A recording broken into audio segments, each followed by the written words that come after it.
The fact remains. Job chapter 19. This is the third class in Brother Neville's series, Hast Thou Considered My Servant Job, entitled The Complaint of Job. Brother Neville.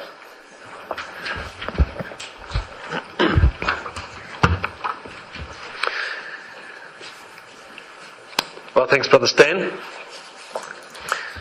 Well, brothers and sisters, we've really got into the argument of Job, I suppose you'd say by now.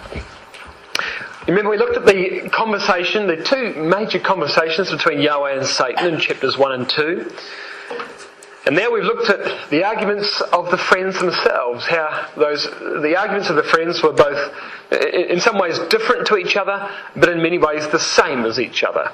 So they complemented each other very well in their false understanding of the situation that Job found himself in regarding the real reason for his suffering. This evening we're going to look at Job himself, so I'm going to pretty much stay in this section here, but now look at it, the whole thing from Job's point of view, because the interesting thing is that, we made the point in our last study, it wasn't actually that difficult for Job to defeat the friends in argument. All he had to prove was that the righteous aren't always blessed and the wicked don't always suffer. As soon as he could prove that, then he could disprove the argument of exact retribution and he could overturn the friends. And the question then arises, well, why does it take 20-something chapters for him to do that? When it appears, and certainly once he starts to do it seriously, it only takes a chapter or two and he's pretty much demolished them completely. Well, the answer is, of course, that it took Job that long to develop his own argument. He could have demolished the friends that quickly. But their continual prodding and their continual persecution of him on this issue meant that Job himself started to think a little bit outside of himself. And what you're going to find is that Job, in fact, develops a whole argument against God here. And once he's got his argument against God developed, that is, once he's clear on his position with God, then he turns all guns on the friends and wipes them out in a couple of chapters. Now, he could have done that in chapter 6, but he was far too preoccupied with why was God doing this to him, and how was he going to, where was all this going to end? What was the purpose of it all between him and God?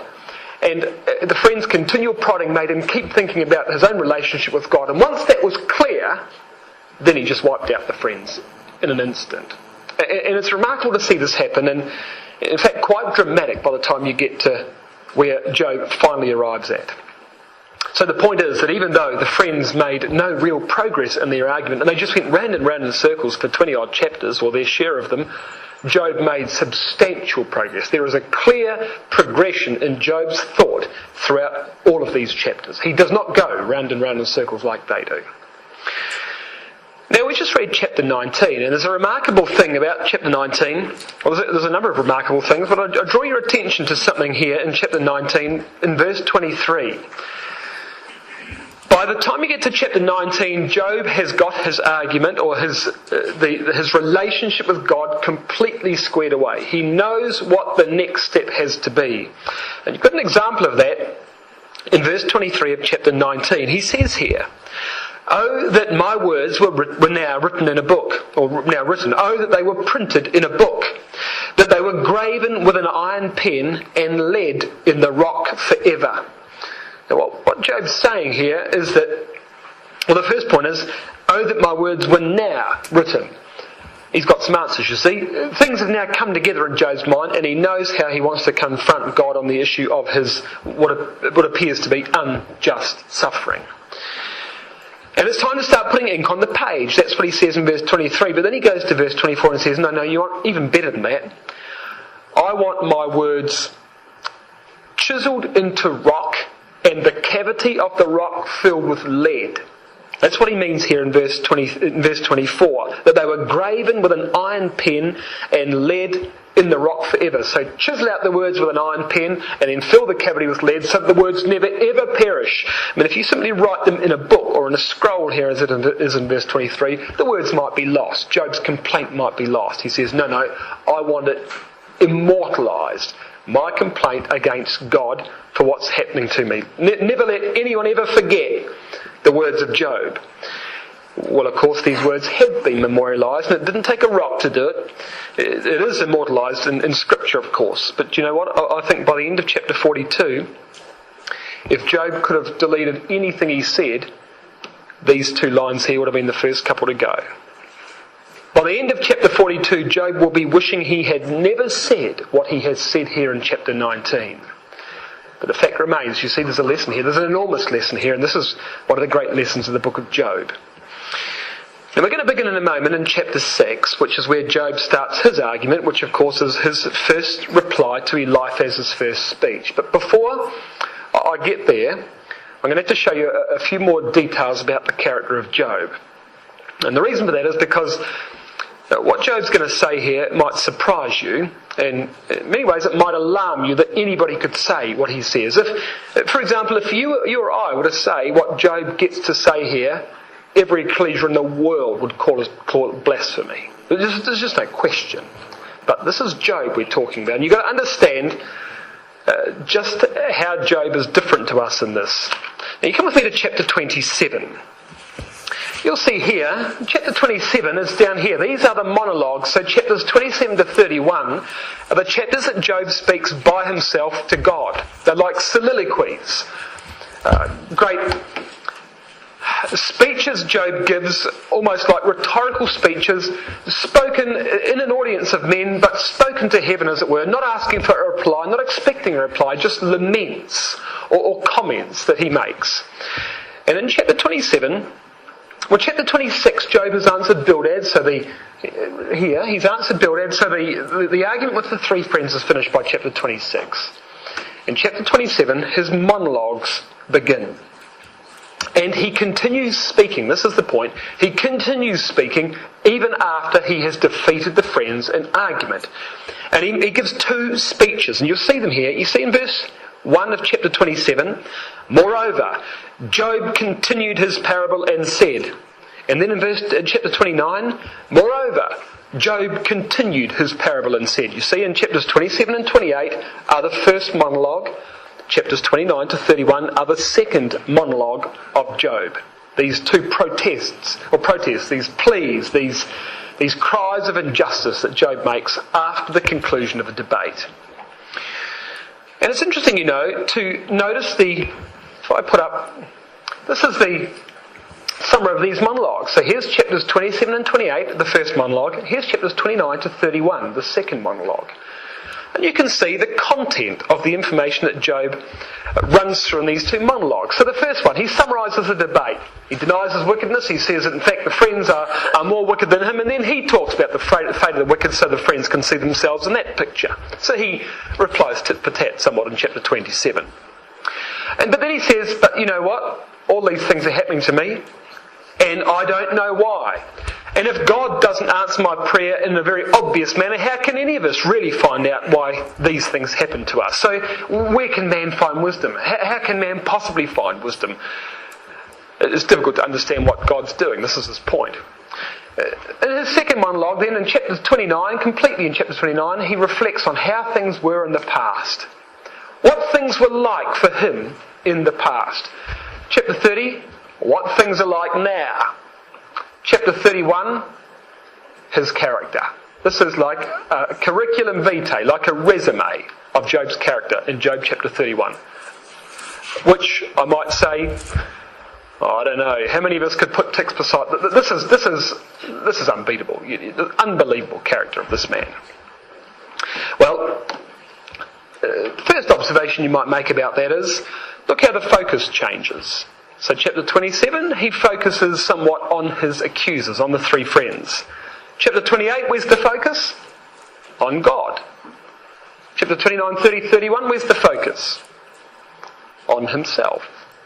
So you see, Job in fact gets a little more introspective, almost as if he's becoming more and more internal looking as the speaking continues. So interesting observation just in these monologues. But look at chapter 29 and consider Job's relationship with God before all of these calamities came upon him. Look at this. Here's the summary in chapter 29 of Job's relationship with God before the trial. Verse 1. He continues his parable and says, "Oh, that I were as in months past, and in the days when God preserved me. When his candle shined upon my head, and when by his light I walked through darkness. So God's the light of my life, he says. Every step I took was on the basis of the word. I mean, there's no ambiguity there. This is an extremely faithful and committed brother describing his relationship with the God he loves. Verse 4. As I was in the days of my youth, when the secret of God was upon my tabernacle. Here's the New International Version. Oh, for the days when I was in my prime, when God's intimate friendship blessed my house. I mean, look at that relationship. He's got an intimate friendship with God, he says. When, verse 5, when the Almighty was yet with me, when my children were about me, he says. So there's the measure of the model family and the truth, you see. There's nothing wrong there.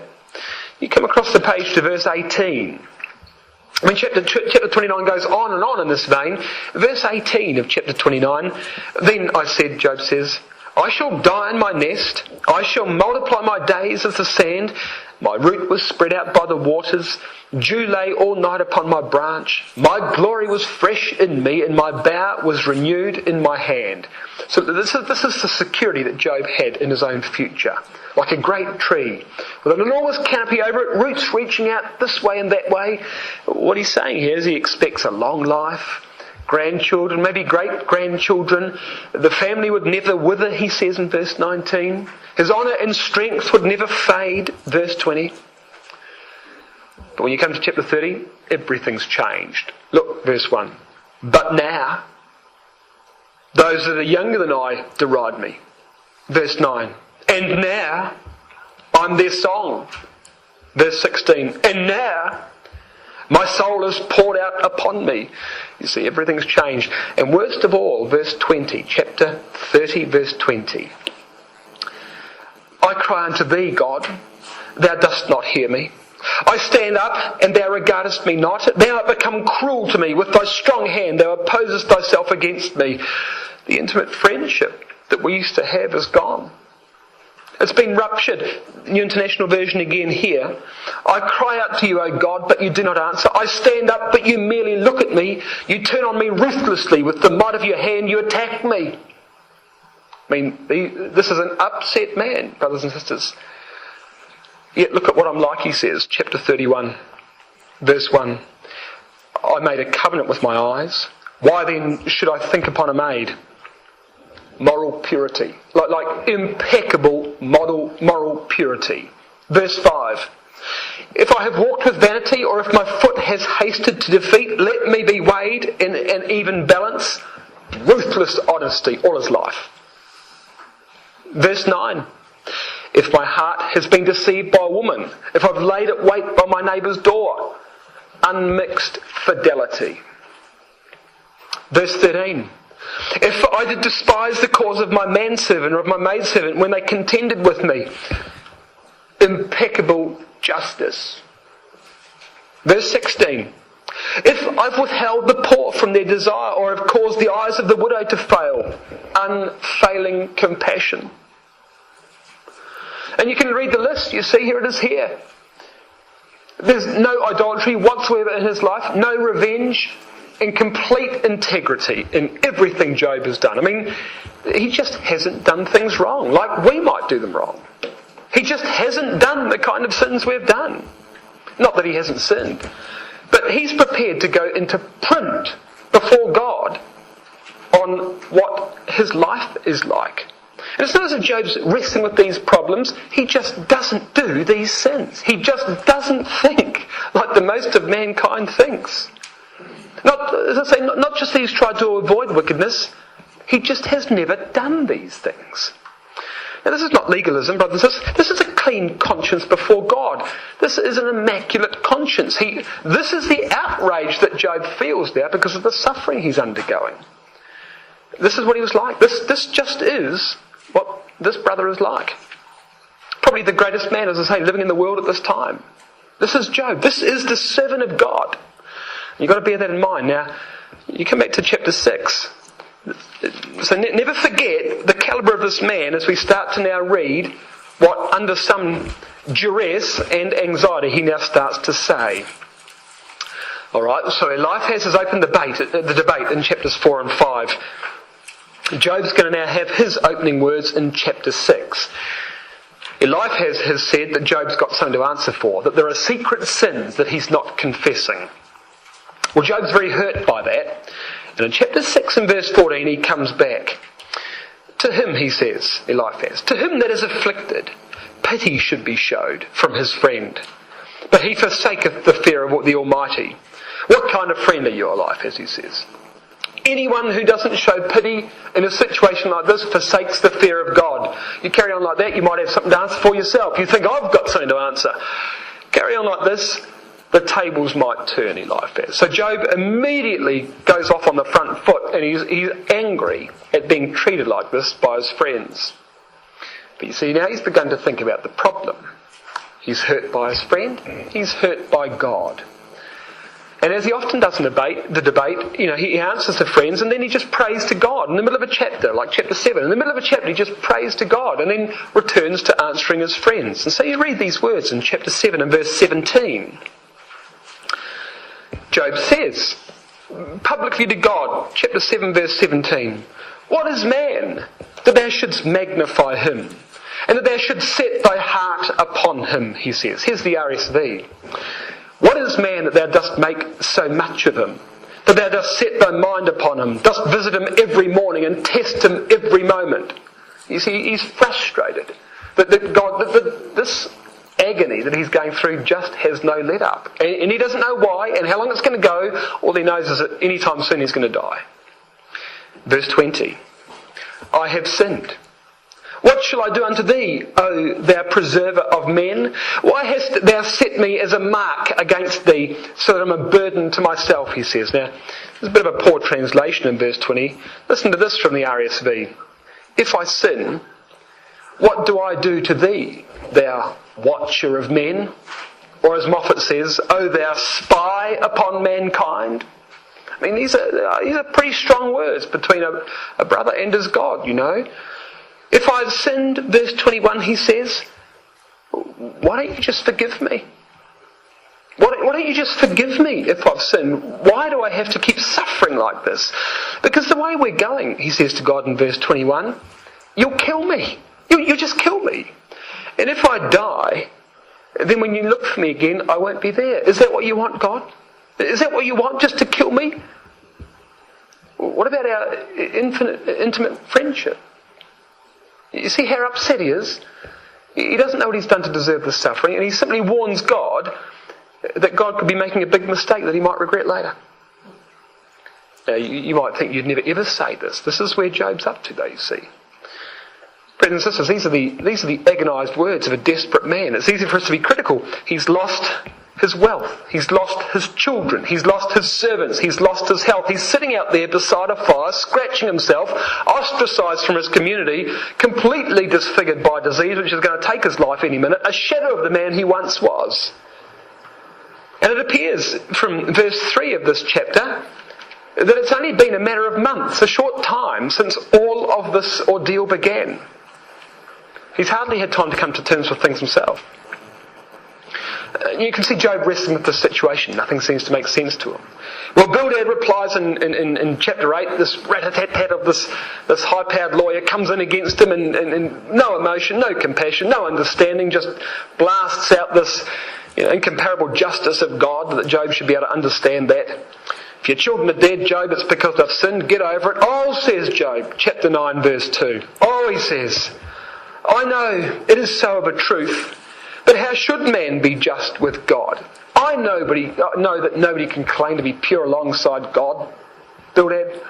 I understand that. But when you talk about justice, when you talk about the justice of God, Bildad, I'm not so sure about that. Look at verse 17, bottom of your page there.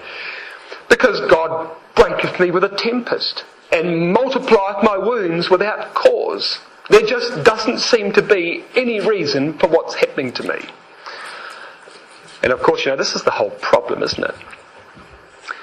These friends all assume that Job is suffering as a punishment for some sin that he's done.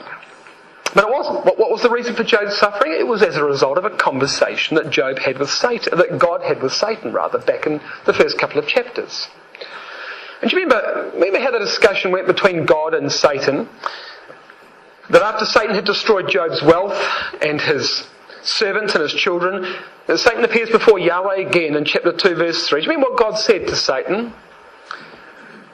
He said to him, Job still has thou considered my servant Job, none like him on the earth, upright and so forth. And Job still holds fast his integrity, though thou movest me against him without cause. That's exactly what Job says here, you see in verse 17. All this is happening to me without cause. Well, that was true. If viewed from Job's point of view, that was true. God was not punishing Job. If viewed as a punishment for sin, Job was right. The suffering was without cause, except that Satan had asked for it. That was the only cause that Job was suffering for. Well, of course, Job's looking for a cause. He's looking for a reason behind the suffering he's enduring. He doesn't know about the conversation with Satan. So he draws the obvious conclusion. Over the page, chapter 9, verse 22. It's not fair. It's not fair. Verse 22. This is one thing, therefore I said it. God destroys the perfect with the wicked, he says. It's not fair. God's not just. Bildad, you talk about the justice of God. Well, I've got a big problem understanding that. God destroys the righteous with the wicked. Show me your definition of justice. In fact, Job goes even further, verse 24.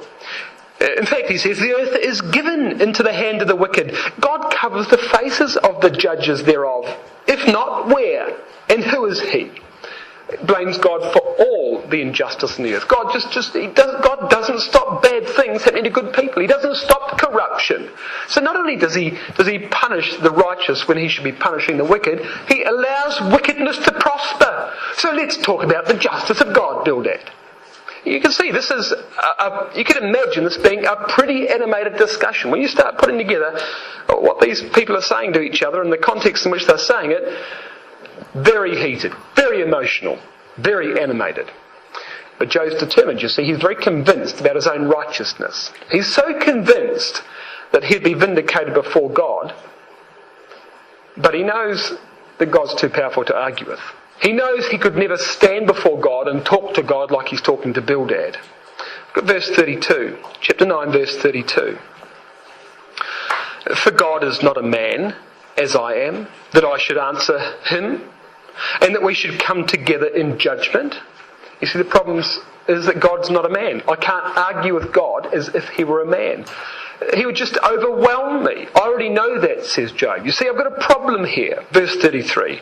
Neither is there any daysman between us that might lay his hand upon us both.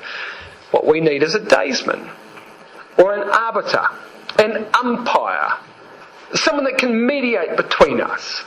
But no such person exists. So what can I do? What can I do? I've got a complaint. I could never take it to God. So I need somebody in between us, because I clearly can't front God face to face. He'd just destroy me. But look how confident he is. Look at verse 34. Let him take his rod away from me, and let not his fear terrify me. But if God didn't destroy me, if God didn't just overwhelm me in an instant, well then I would speak and not fear him. But it's impossible. It's not so with me. It can't happen, he says. But you see what he's beginning to say. He's got two requests here in verse 34. The first request is, let God take away his rod from me. Stop punishing me. I mean, he can probably hardly think straight with the pain he's in. So let God stop punishing me for a moment. And secondly, don't terrify me. Don't overwhelm me. If God would do that, then I could present my case. But now a new idea emerges. Now you can imagine what the friends think of this. They're getting furious with this. A new idea emerges, chapter 10, verse 8. Thy hands, he says to God, thy hands have made me and fashioned me together round about, yet thou dost destroy me. So you've created me, God, he says, but you're going to kill me. All right? Remember, I beseech thee, that thou hast made me as the clay. Wilt thou bring me into dust again? Have you created me just to destroy me, he says to God? Is this all there is to life? Perhaps you don't care that I try and live a righteous life. Perhaps you don't care at all. But he reconsiders. So in comes Zophar, as you've seen in chapter 11. Job reconsiders. Chapter 13, verse 15. Zophar spits out this first piece of invective in chapter 11, and Job that washes over Job, and back he comes in chapter 13, verse 15. Well, he says, though God slay me, yet will I trust in him, but I will maintain my own ways before him, he says. Alright, he says, well, let's say God does kill me. Well, even if he does kill me, I'll still trust him. You see, there's an idea beginning to form here. God must be true to his own righteousness. If I know anything about the character of God, says Job, he has got justice, he has got integrity. And if it appears to me at this point in time that there is not justice with God, that things aren't adding up as they should, the day's going to come when it all pans out. Something must be done. God can't carry on like that. It would violate his own character to be unjust. So he starts to think about this from God's point of view, you see. Even if I can't fathom all God's deeds, Job says, God's character won't change. Somehow, there must be a way for me to defend myself against God. Well, as it says at the end of verse 15, but I will maintain my own ways before him. Your margin says, I will prove, I will argue my own ways before him. And I'm confident of that, he says. Look at verse 18. Behold now, I've ordered my cause. I know that I shall be justified. This is amazing. He's extremely confident. I know what I'm going to say to God, he says, when I take him to task about how I've been treated. But I need two things first. I still need these two things, verse 20. Only do not two things unto me, and then will I not hide myself from thee. Verse 21, number one, withdraw thy hand far from me. Number two, let not thy dread make me afraid. Number one, stop punishing me. Number two, don't overwhelm me. If we can address that, if God just doesn't destroy me on the spot, then verse 22, then call thou and I will answer, or let me speak and answer thou me. You speak first and I'll answer you, God, or I'll speak first and you answer me, whichever you like. But but don't destroy me, and we can have this conversation. But I understand if you're too angry to talk to me now. I understand if I've done something to upset you. Chapter 14, verse 13. Look what he says. Chapter 14, verse 13. Oh, that thou wouldst hide me in the grave, that thou wouldst keep me secret until thy wrath be past, that thou wouldst appoint me a set time and remember me. Bury me, he says. Alright, so just kill me, bury me, and then raise me up at a time in the future when it suits you better. Verse 15. Then thou shalt call, and I will answer thee. Thou wilt have a desire to the work of thy hands. On a better day, you might feel differently about me, he says to God. And so you can appreciate the friends giving him broadsides of this argument about the sins he must have committed. He's really not paying that much attention. I mean, he gives them the dignity of an answer and then carries on thinking this whole problem through himself. You see, at this point, he is not attempting to defend himself against the friends. He's laughing it off somewhat. I mean, let's not pretend it doesn't hurt him what they say. Let's not pretend, when they say, well, this is what happens to the wicked. Their children die, they get robbed of everything, they break out in terrible skin diseases, and, obviously that would have hurt him. But he's not trying to combat that at this point. He's trying to get his relationship with God sorted out first. And since death is now a certainty, he says, look at this, chapter 16, verse 18. O earth, he says, chapter 16, verse 18, O earth, cover not thou my blood. Let my cry have no place. What does that mean? New International Version. O earth, do not cover my blood. May my cry never be laid to rest, he says. Now that's interesting. He thinks his blood's going... What's this in relation to? Well, this is a reference to Abel, whose blood cried from the ground. You remember? In Genesis chapter 4. He thinks his blood is going to cry from the ground like Abel. So if God does kill him, until resurrection comes, his blood is going to cry for justice from the ground. That's what he says. Now, Abel was killed unjustly. This is how Job sees himself. But who was it who is it that's murdering Job? Well, look at verse 11. God hath delivered me to the ungodly, turned me over to the hands of the wicked, he says. I was at ease, but he has broken me asunder. He's also taken me by my neck and shaken me to pieces and set me up for his mark. I mean, Job feels like God's got him by the neck and is shaking him and set him up as a target to fire arrows at. His archers compass me round about. He cleaveth my reins asunder, and doth not spare. He poureth out my gall upon the ground. I mean, look at the agony that the man's in. He breaketh me with breach upon breach. He runneth upon me like a giant, he says. Verse 17, and not for any injustice in mine hands. Also my prayer is pure. What have I done to deserve this? But you see what he's saying? God's killing me. Well, he's killing me and I'm innocent. Let my blood cry from the ground. My case can never be closed, you see. Because to die in innocence as though I'm judged guilty is against all equity. And it can't be allowed to remain that way. You think about what Job's really saying, though. You think about the seriousness of this allegation. Who was it that killed Abel? Well, it was Cain. And who is it that's killing Job? Well, it's God.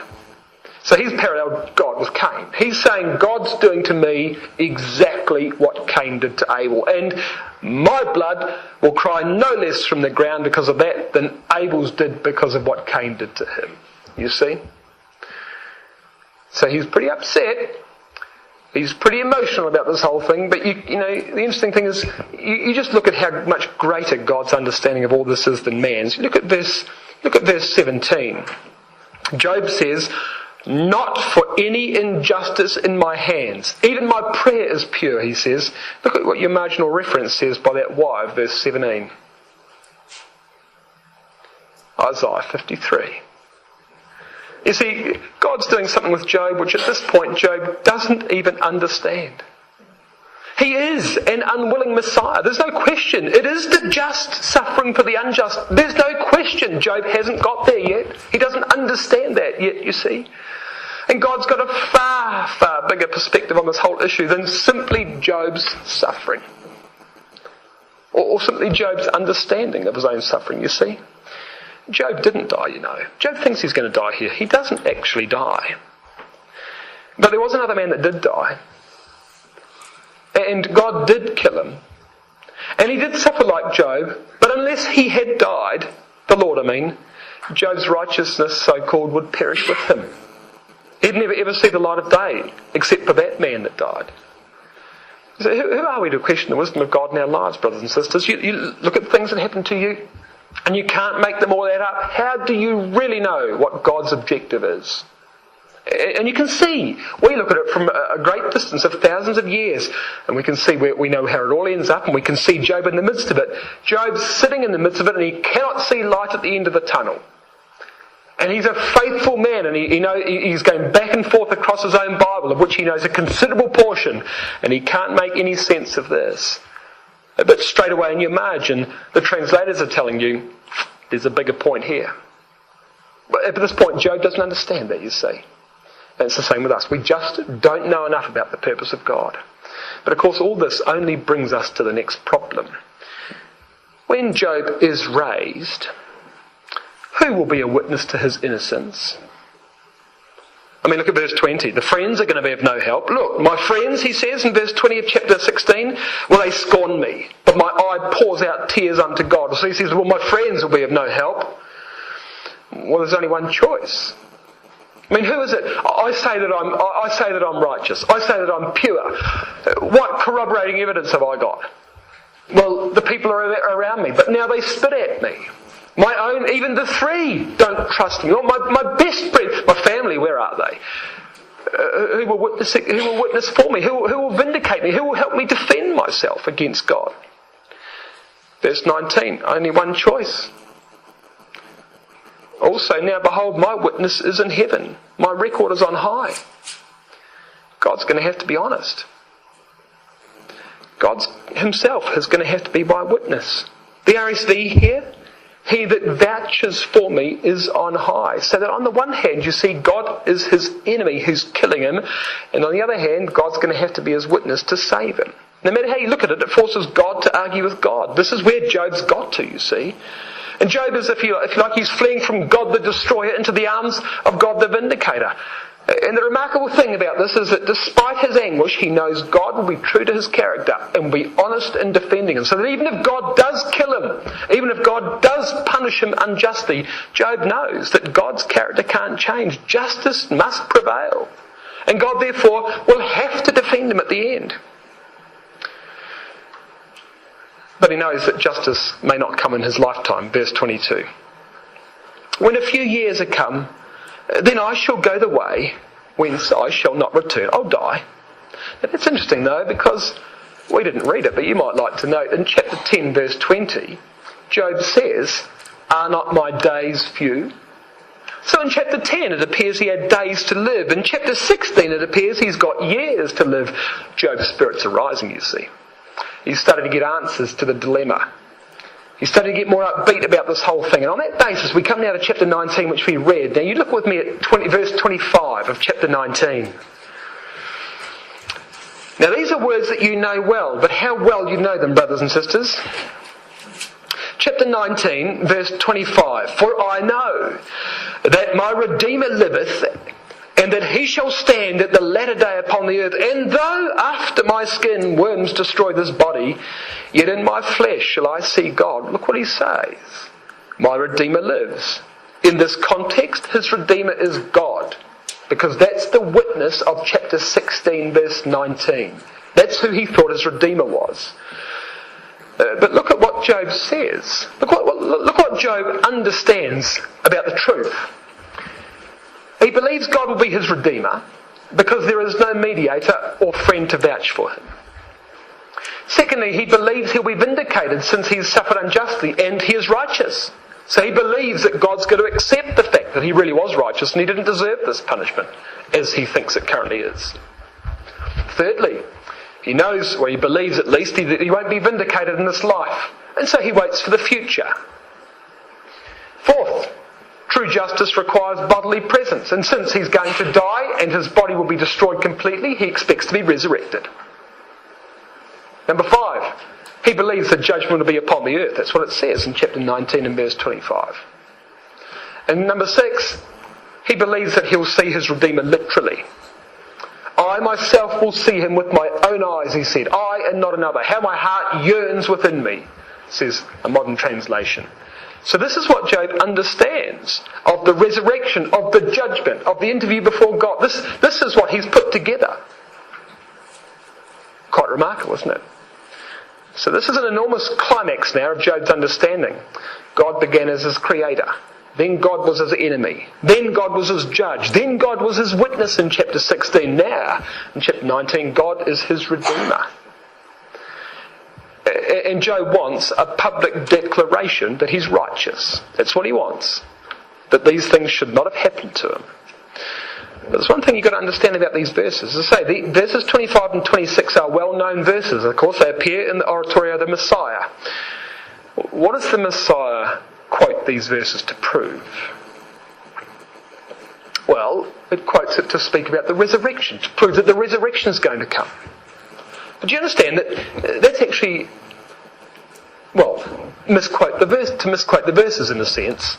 I mean, doctrinally the verses certainly speak of the resurrection, yes.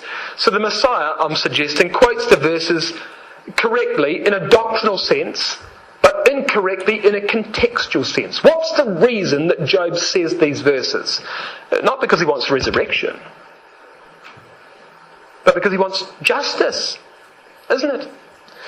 He thinks God's going to be forced to vindicate him. The only reason resurrection comes up in these verses is that he thinks he's going to die in this lifetime. That the disease is going to take him. Oh, yes, it might take years, but at this point, he can't see any other way. That God's so upset with him, God will have to put him down, then bring him back out on a better day. That's the only purpose of the resurrection. The whole issue with the Redeemer here is that Job will be vindicated before God, and he'll finally get his day in court and the justice he desires. So that God, who's clearly determined to crush him as he believes, would also have to be true to himself and must vindicate Job after his death if he truly was righteous. That is, if Job truly was righteous. At which time, he'd then see God as a friend. So you see, that's really the point of these verses. Not resurrection at all. Resurrection is simply a means to an end. But having got to this point, you see, we've now reached a climax in Job's understanding. The friends are still slugging him. You see how far Job has moved on from the argument of the friends. They're still slugging him back and forth on this argument of exact retribution, the fate of the wicked, the justice of God. Job's left them way behind. And this is how the argument looks. Here's the entire argument of Job. And this is Job's entire argument really through the whole section of chapters 6 through to 26. So he talks about, he defends the fact that he's grieving. Even animals, when they're suffering, they grieve. They cry out.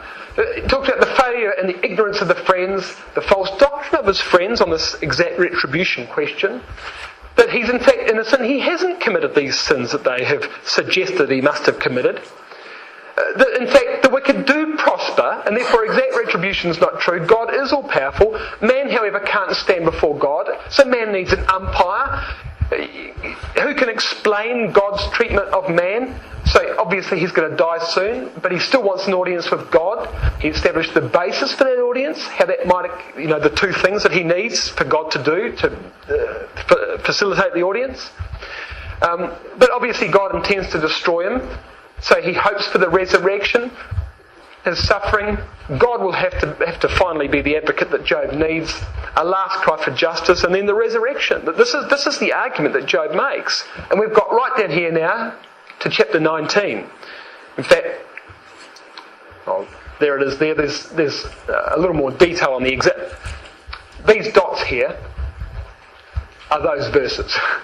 So I've told you that I've broken it up into sections so you can see the exact verses I mean. We've just read the blue dots. We've just read all of those verses. That's the argument we've just gone through. And now we're up to chapter 21. And now he's going to just completely destroy the friends in a couple of chapters. Not only sinners suffer. Exact retribution isn't true. I mean, he can demolish them in a very, very short time. But he doesn't. Why don't you say, why doesn't he demolish them back up here in chapter 6 and 7? Oh, because he's got to get this argument worked out. And then he comes back and he goes, boom, and he destroys the argument of exact retribution, but accepts the fact that he might have to die in a more or less short time. You see, this is Job's argument, you see.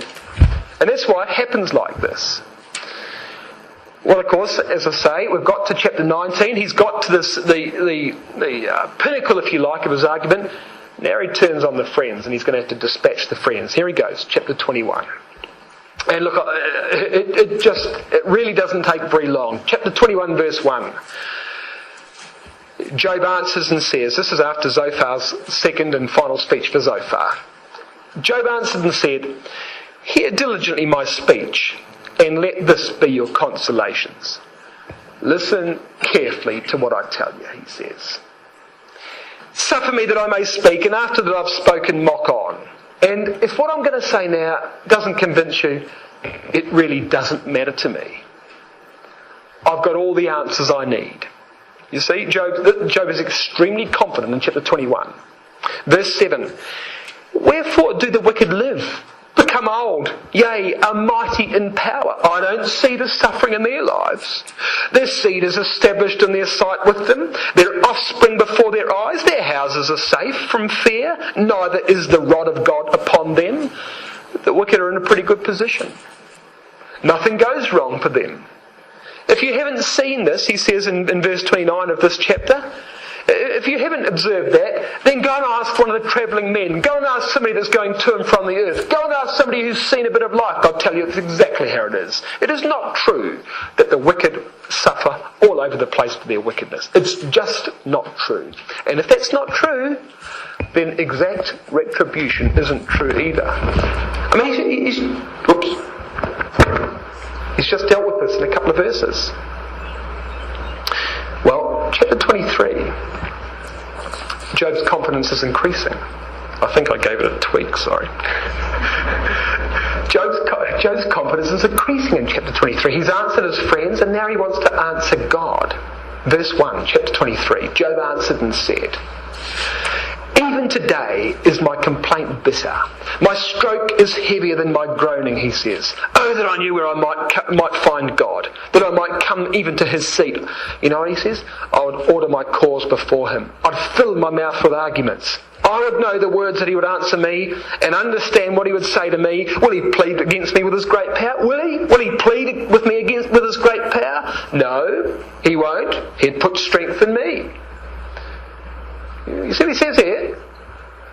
He doesn't think he now wants to have the debate immediately. He has to accept that he's going to die at some point. He wants to have the debate with God before he dies. He wants to debate right now. Will God destroy me? Will he? No, he won't. He'll uphold me. Extremely confident is Job here in chapter 23. Now earlier he'd hesitated about challenging God.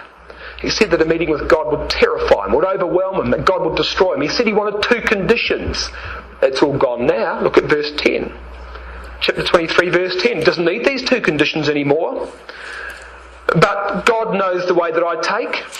When he has tried me, I shall come forth as gold. Let him test me," he says.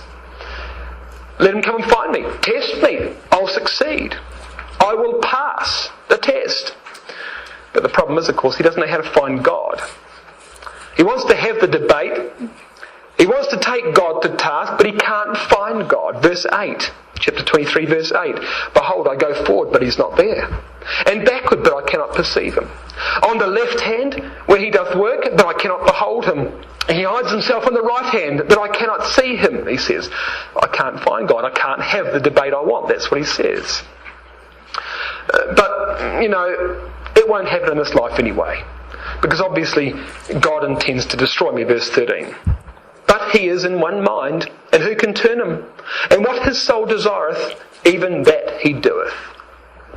The implication is, he's going to kill me. He's determined. I can't stop him from killing me. All I know, therefore, verse 17, is that darkness is coming. I want the debate now, but I can't take it to God. Darkness is coming. I'm going to die. Now, you put all that together. What has now happened in the 3 cycles of this debate? Because here we are, we're in chapter 23, we're pretty much at the end of the debates. Job protested against the sins alleged by his friends, maintaining his innocence and complaining to God about God's unjust treatment of him. As the friends are unable to offer assistance, Job turns to God for help. He wants an audience, but cannot appear himself. He looks for a mediator, but there is none. The situation's hopeless. He sinks to his lowest depth and longs for the resurrection. That's by the end of chapter 14.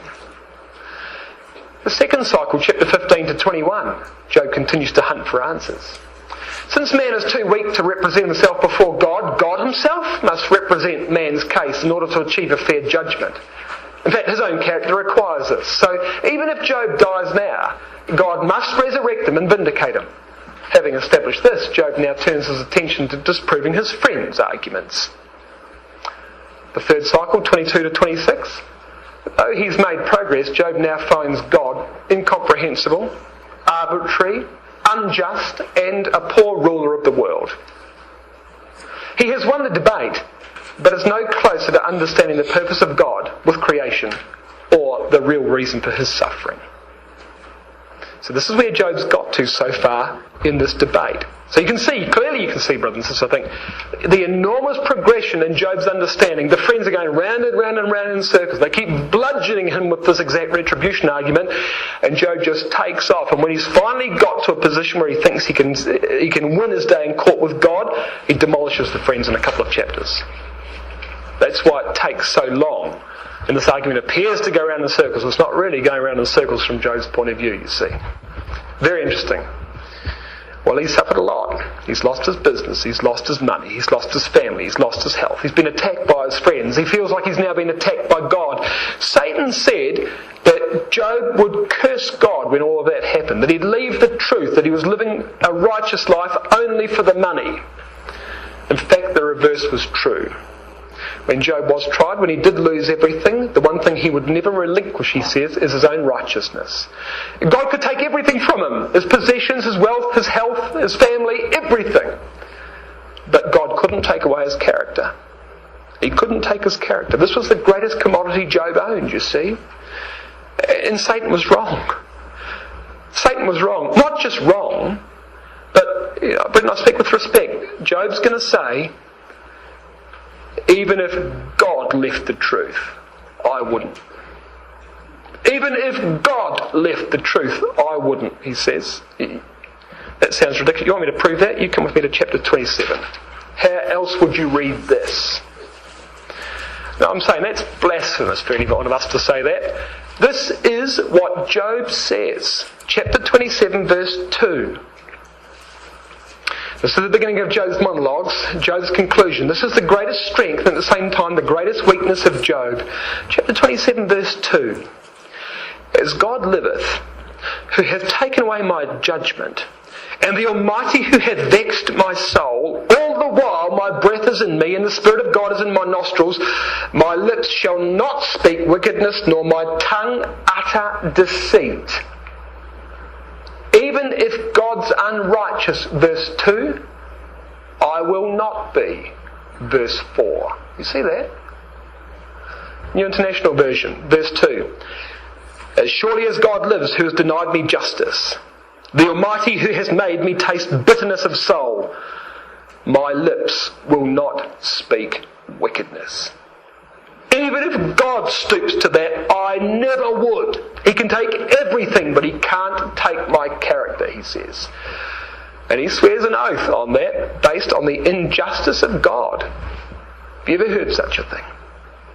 Have you ever heard such a thing? This is Job. That's why I turned those verses at the start of our address this evening. This is the servant of God. This is Job. This is a man par excellence. Look what he said. This is how strongly he feels, you see.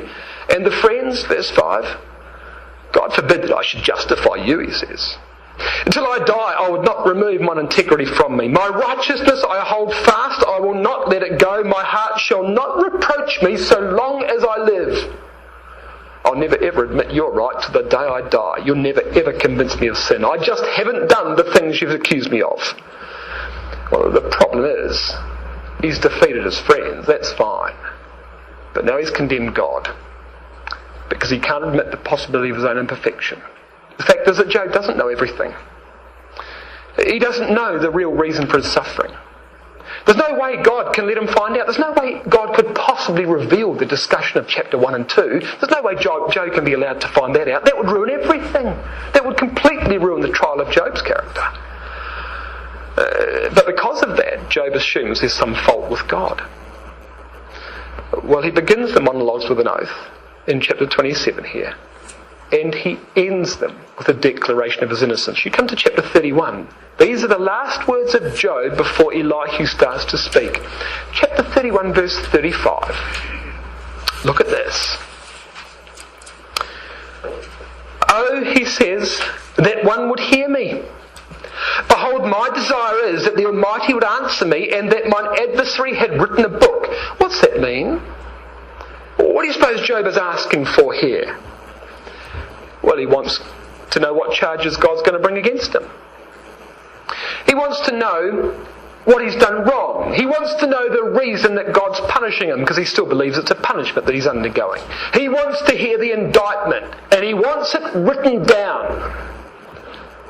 Verse 36. Surely I would take that book upon my shoulder. I'd bind it as a crown to me. I would declare unto God the number of my steps. As a prince would I go near unto him. If such a thing existed, he says, if such a book existed, I'd wear it like a prince wears a crown.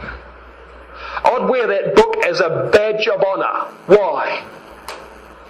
Because it would be blank. That's why. It'd be blank. You see what he's saying? This is the confidence of Job. Let's hear the charges. The book is empty. He's confident would contain no word of guilt about him whatsoever. He'd be glad to meet the charges, whatever they are, because they're non-existent. That's his point, you see. Now, what do you suppose he's asking for that? Why do you suppose he's asking for the book that God would write against him at judgment? Well, because he wants his day in court. Oh, yes. But that's not all. You see, he's got his own book. He's got his own book. You read about it in chapter 19. He wants those words memorialised. He wants them carved into the rock and filled with lead. And if those words in chapter 19 were carved into the rock and filled with lead, what do you suppose they'd look like, brothers and sisters? This is the court of heaven. Job versus God. The plaintiff has 5 charges. Number 1. God acts in an arbitrary and a destructive manner. People, particularly the righteous, are destroyed for no reason. Number 2. God is indifferent to wickedness. The wicked prosper without punishment. Number 3. God is silent. Their creation are subject to his will without understanding it. Number 4. Job is a righteous man, but he's been treated as though he was unrighteous. God is unjust. Number 5. Job requires vindication from God. Public vindication. God must admit that Job is righteous. I think it's fair to say we've left the friends a long way behind. And even Satan really isn't in the game anymore, is he? This whole issue that arose with Satan, it's ancient history now. This is one of God's greatest servants ever, brothers and sisters. One of God's greatest servants ever. But you can see we've got a problem. We've got a really big problem. This is going to take some time to solve. God's going to have to get involved himself. That's why I looked at the quality of Job's character before all this began. This is unbelievable that a brother in the truth could have allegations like this against God and expect to win them in court. But that is what we've got to, and there's the proof. These are extremely serious allegations. And we've gone too far. And this is going to require, as I think you can see, an answer from heaven itself.